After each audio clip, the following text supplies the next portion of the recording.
1990 would be Seattle's last winning season for the next 8 years.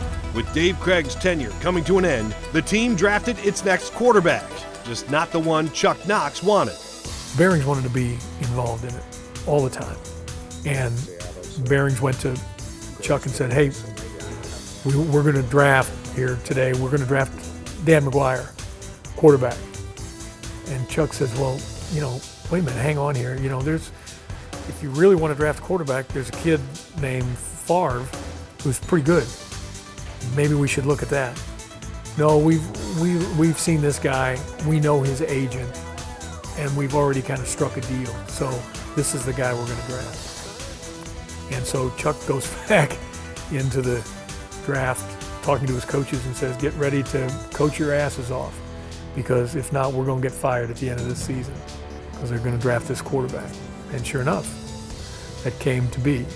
To their credit, the Hawks also drafted a defensive end who would make his mark in Seattle, Cortez Kennedy. He could destroy, take over a game single-handedly by himself. In '92, Tez had 14 of his 58 career sacks and was Defensive Player of the Year on a team that finished 2-14. Cortez is a once-in-a-lifetime type of talent and a once-in-a-lifetime personality, because his personality is gigantic. He was like a big teddy bear. Then he get on the field and it was a monster. I can remember in practice going like, hey man, can you just step out of the drill? Because we're not even gonna, we're already bad. We can't even tell if we can do anything because you're blowing everything up. We don't know if it works or not, Don't bring that over here. But '92 was a year of loss.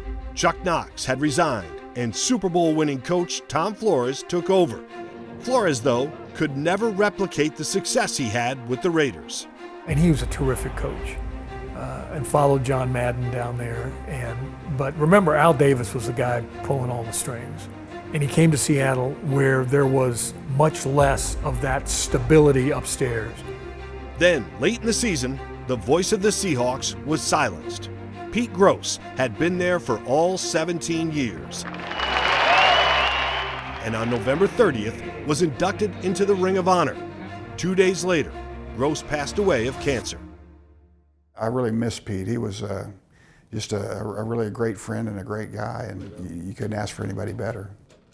Like the my oh my of Dave Niehaus, fans always remembered Pete's touchdown call.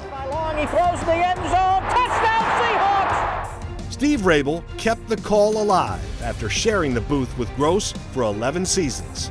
As much as I love doing the games with him, being with him on a Saturday in Boston before a Seahawks game was even more fun. Because he'd say, let's rent a car and go out to the Cape. Or let's, go out to see the Statue of Liberty if we're in New York. He just loved that stuff. Everything was an education. I learned every time I was with him. From the Kingdome in Seattle, it's the Seattle Seahawks and the Los Angeles Raiders. As the 90s went by, the Seahawks ran through quarterbacks. Dan McGuire, Jeff Kemp, Rick Meyer, John Freese, Stan Gelbaugh. None found true success, but Seattle could run. Chris Warren gained over 1,000 yards in 4 straight seasons. By the end of his tenure, Warren held the Seahawks' career rushing record. Touchdown, Chris Warren! Oh, Chris Warren was the man. We weren't getting a whole lot done in the passing game, but it's like, you know what? We have a really good running back, so let's just make that thing work. And so it was really cool to see Chris be able to kind of spread his wings and really realize his talent and his ability with our team. Taking no prisoners. As Warren was running wild, the Seahawks sent their first player to Canton. Pro Football Hall of Famer from Seattle, Steve Largent.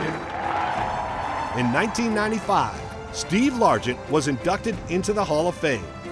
It's like the cherry on top of your ice cream that says, hey, you did it the right way. And so I've always appreciated that too. Thank you. So Tom Flores replaced Chuck Knox, and Dennis Erickson took over for Flores 3 years later. It was during that time the end almost came for the Hawks. I got a call from one of the coaches that morning, and they said, hey, Rabes, you might want to come by here because there are moving vans in the parking lot, and we're packing up everything and we're moving to California right now. Displeased with the aging Kingdome and lack of progress on a new stadium, Ken Behring attempted to move the team to Los Angeles in 1996. The NFL franchise we purchased in 1988 is leaving Seattle. And of course that was ill-fated. They were back in 2 weeks or 3 weeks, and it was never the same after that. The plan was halted when the NFL threatened to fine Behring $500,000 a day until he returned the team to Seattle. 2 months later, Behring and Paul Allen entered an option for Allen to buy the team, which is completed in the summer of '97. Let me say that I am thrilled and honored to be part of maintaining the proud tradition of professional football in Seattle. The darkest era of Seahawks football is finally over. That same year, the drafting of a franchise cornerstone, future Hall of Famer Walter Jones.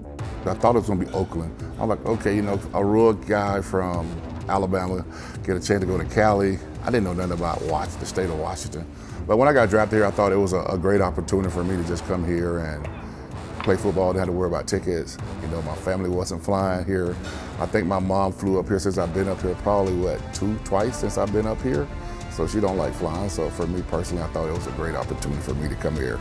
So as the decade winds down, there's a new owner, the promise of a new stadium, and then the arrival of the big show. I cannot tell you the excitement. I'm a little nervous, but the excitement that's running through my veins at this particular point.